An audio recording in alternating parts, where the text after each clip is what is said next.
1 जुलाई 2002, समय रात 8:10। मॉस्को के डोमोडेडोवो इंटरनेशनल एयरपोर्ट पर 45 बच्चों समेत कुल 60 पैसेंजर्स फ्लाइट का इंतजार कर रहे थे। 30 मिनट बाद करीब 8:48 पर भेस्केरियन एयरलाइंस की फ्लाइट 2937 ने 60 पैसेंजर तथा 9 क्रू मेंबर के साथ मॉस्को से बार्सिलोना जाने के लिए उड़ान भरी। इस प्लेन को 3000 किलोमीटर की दूरी 4 घंटे और 20 मिनट में तय करनी थी। रात करीब 11 बजे प्लेन ने स्विट्जरलैंड के एयर स्पेस में एंटर किया। ये एयर स्पेस एक private Swiss air space control company sky guide के द्वारा कंट्रोल किया जा रहा था। रात के 11 बजे कंट्रोल रूम में एयर ट्रैफिक कंट्रोलर के रूप में पीटर नील्सन अपने एक साथी के साथ मौजूद थे। 1 जुलाई को सुबह से लेकर शाम तक एयर ट्रैफिक के हिसाब से बड़ा बिजी दिन था, लेकिन रात के समय 11 बजे के बाद उस पूरे एयर स्पेस में मौजूद किसी भी एयरपोर्ट पर किसी भी प्लेन के लिए लैंडिंग शेड्यूल नहीं थी तथा उस एयर स्पेस से गुजरने वाला एयर ट्रैफिक भी काफी हद तक कम हो गया था। इसलिए रात के 11 बजे पीटर का कलीग्स अपने वर्क स्टेशन की भी जिम्मेदारी पीटर को संभला कर ब्रेक के लिए चला गया। यानी पीटर अब दो वर्क स्टेशन की जिम्मेदारी संभाल रहे थे। जहां पहले रडार सिस्टम पर एयर स्पेस का ट्रैफिक शो हो रहा था, तो दूसरे रडार सिस्टम पर एयरपोर्ट पर लैंड होने वाले प्लेन्स की मॉनिटरिंग की जा रही थी। 11:06 पर फ्लाइट 2937 ऑस्ट्रेलिया के ऊपर 36,000 फीट के एल्टीट्यूड पर उड़ान भर रही थी। प्लेन में मौजूद सब लोग आश्वस्त थे कि 2 घंटे बाद वो बार्सिलोना पहुंच जाएंगे, लेकिन कोई नहीं जानता था कि उनसे 600 किलोमीटर दूर उनकी मौत उड़ान के लिए तैयार हो रही थी। 11:06 पर एक DHL फ्लाइट 611 ने बर्गेमो से ब्रुसेल्स जाने के लिए उड़ान भरी। करीब 11:10 पर पीटर नील्सन को सूचित किया गया कि उनके मेन रडार सिस्टम को मेंटेनेंस के लिए बंद कर दिया गया है, इसलिए अब उन्हें बैकअप सिस्टम का यूज करना पड़ेगा। 11:21 पर DHL फ्लाइट 611 ने पीटर नील्सन के एयर स्पेस में एंटर किया और प्लेन के पायलट्स ने पीटर से कांटेक्ट कर 36,000 फीट के एल्टीट्यूड पर उड़ान भरने के लिए परमिशन मांगी। परमिशन देने से पहले नील्सन ने एयर ट्रैफिक को रेगुलेट किया और नॉर्मल कैलकुलेशन करने लगे कि इस एल्टीट्यूड और इसी रूट पर कोई दूसरी प्लेन तो नहीं है।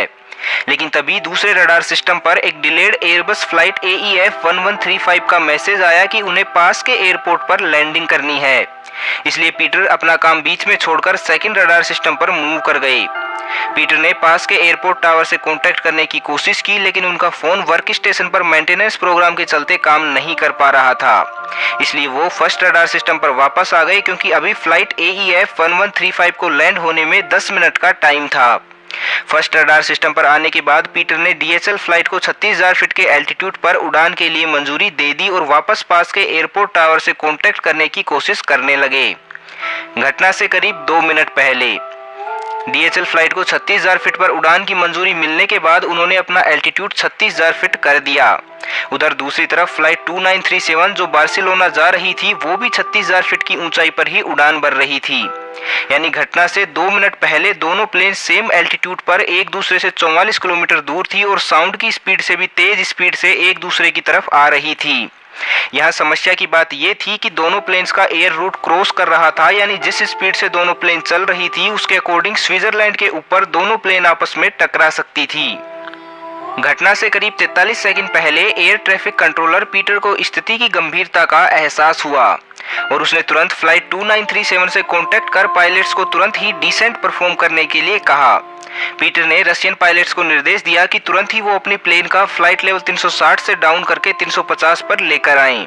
लेकिन इस निर्देश के 1 सेकंड बाद ही फ्लाइट 2937 का ट्रैफिक कोलिजन अवॉइडेंस सिस्टम या TCA सिस्टम बीप की आवाज के साथ बज उठा और पायलट्स को तुरंत ही प्लेन का एल्टीट्यूड हाई करने का निर्देश दिया। एग्जैक्टली उसी टाइम DHL फ्लाइट का TCA सिस्टम भी बीप की आवाज के साथ पायलट्स को वार्न करने लगा और फ्लाइट का एल्टीट्यूड तुरंत लो करने का निर्देश दिया। इसलिए DHL फ्लाइट के पायलट्स ने TCA सिस्टम के निर्देशों के अकॉर्डिंग फ्लाइट का लेवल डाउन करना शुरू कर दिया।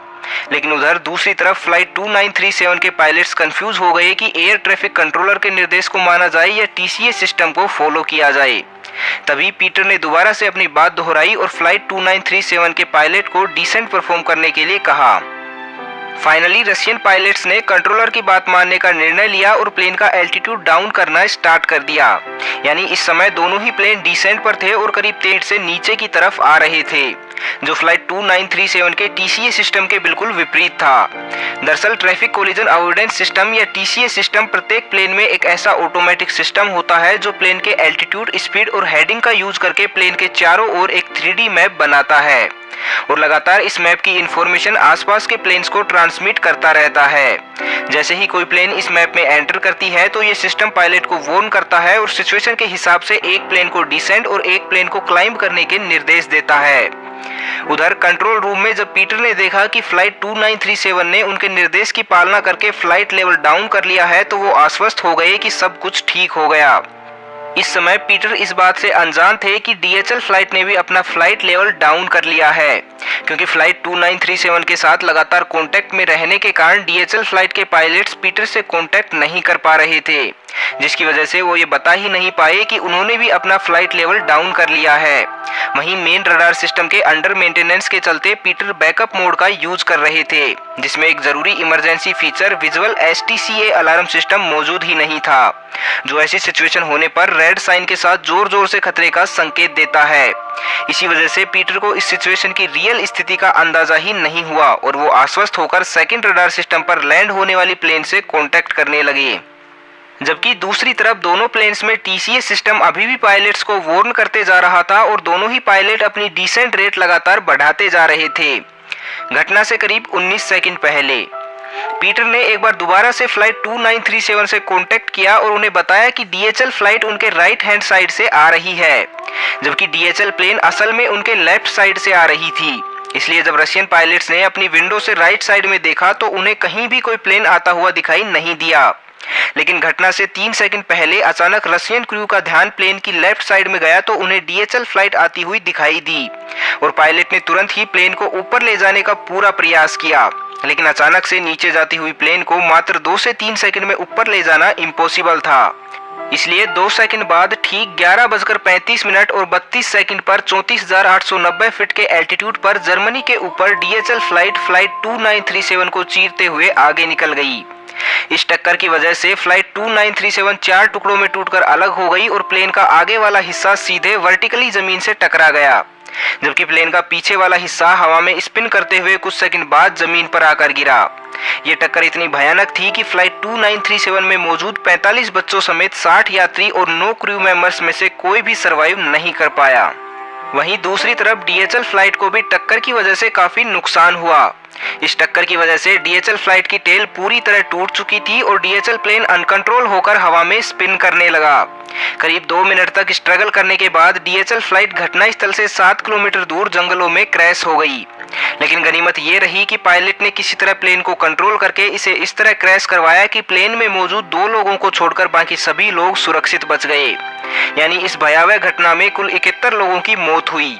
बाद में की गई जांच में पता लगा कि इस घटना के लिए कहीं ना कहीं air space control company sky guide की लापरवाही ही जिम्मेदार थी, क्योंकि जिस वक्त ये घटना हुई उस टाइम 2 वर्क स्टेशन को ऑपरेट करने के लिए केवल एक ही कंट्रोलर मौजूद था, जिसकी वजह से घटना के अंतिम क्षणों में उसका mostly time second work station पर फ्लाइट AEF 1135 को डील करने में ही चला गया। इसके अलावा घटना के टाइम ही main radar image processing system पर मेंटेनेंस का काम चल रहा था, जिसकी वजह से पीटर को बैकअप सिस्टम का यूज करना पड़ा। लेकिन बैकअप सिस्टम में सबसे जरूरी emergency feature visual STCA alarm system मौजूद ही नहीं था, जो ऐसी किसी सिचुएशन में कंट्रोलर को वार्न करने का काम करता है। इन सब के अलावा ground based optical collision warning system, जो 2 फ्लाइट्स के टकराने की सिचुएशन का अंदाजा लगाकर करीब टक्कर से 2.5 मिनट पहले ही कंट्रोलर को आगाह कर देता है कि इन 2 फ्लाइट्स के मध्य टक्कर हो सकती है, उसे भी मेंटेनेंस के नाम पर बंद कर दिया गया था। जबकि दूसरी तरफ पीटर नील्सन को इस बारे में कुछ पता ही नहीं था कि इस सिस्टम को ऑफ कर दिया गया है। मतलब पीटर नील्सन आश्वस्त था कि अगर ऐसी कोई सिचुएशन आएगी तो उसे 2.5 मिनट पहले ही पता लग जाएगा और वो सब कुछ संभाल लेगा। कुछ रिपोर्ट्स के अकॉर्डिंग जिस टाइम दोनों प्लेन्स तेजी से एक दूसरे की तरफ बढ़ रहे थे तो उस टाइम घटनास्थल से 1080 किलोमीटर दूर जर्मनी में एक एयर स्पेस कंट्रोल रूम में बैठे कंट्रोलर को इस सिचुएशन का पता लग गया था। लेकिन अकॉर्डिंग टू एविएशन रूल वो ऐसे किसी प्लेन से कांटेक्ट नहीं कर सकता था जो उसके एयर स्पेस से बाहर हो। इसलिए उसने करीब 11 बार पीटर नील्सन को कॉल करके वार्न करने की कोशिश की, लेकिन यहाँ मेंटेनेंस प्रोग्राम के चलते सब कुछ गड़बड़ हो रहा था, इसलिए वो पीटर से कांटेक्ट कर ही नहीं पाया। तो आपका इस बारे में क्या सोचना है कि इस घटना के लिए air traffic controller Peter Nielsen जिम्मेदार थे या स्काई गाइड कंपनी की लापरवाही? कमेंट करके जरूर बताइएगा। और अगर आप चाहते हैं कि मैं इस सीरीज का दूसरा पार्ट भी लेकर आऊं तो बस आपको कमेंट करके मुझे बताना है। मैं मिलता हूं आपसे अगले शनिवार को शाम 6 बजे एक नई रहस्य के साथ। तब तक के लिए खुश रहें, मस्त रहें, हंसते रहें। भगवान करे आप सभी का दिन शुभ हो।